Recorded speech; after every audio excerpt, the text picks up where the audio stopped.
फलटणमध्ये झालेली डॉक्टर महिलेची आत्महत्या यामुळे फलटण तालुक्याला काळिमा लागलेला आहे आणि याविषयीची गांभीर्याने दखल घ्यावी तेवढी कमी आहे।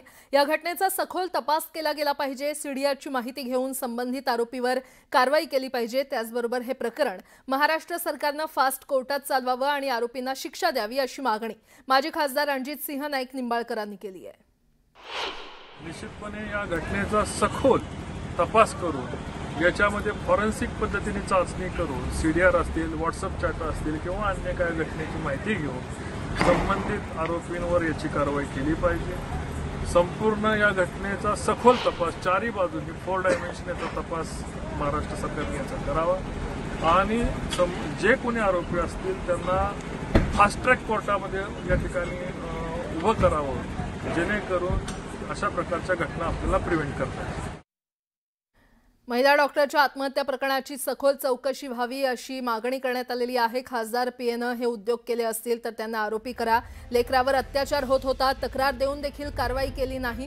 रुग्णालयातील जबाबदार अधिकाऱ्यांवर देखील कारवाई करावी अशी मागणी आमदार सुरेश धस यांनी केलेली आहे।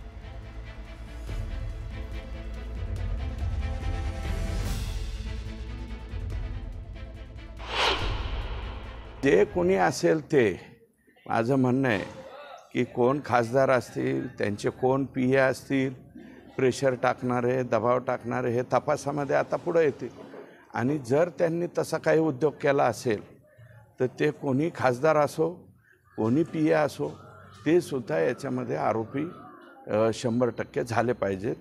कारण त्यांचाही तेवढाच रोल, कारण त्या लेकरावरती अत्याचार होत होता आणि अत्याचार होत असताना तिने वारंवार तक्रारी केलेल्या। एक वेळा तक्रार ठीक आहे, दुर्लक्षित झाली, पण वारंवार तक्रारी जर केल्या असतील तर तिथले संबंधित जे कोणी असतील ते क्लार्कपासून त्या ह्याच्या CS पर्यंत जे कोणी लोक जबाबदार असतील ते सगळेच्या सगळे याच्यामध्ये आरोपी झाले पाहिजे।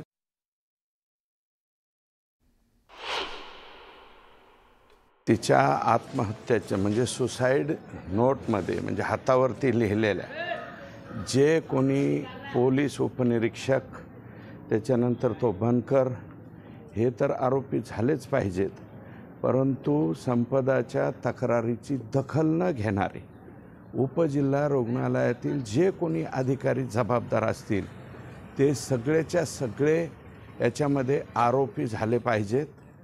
त्याची स्वतंत्र चौकशी झाली पाहिजे।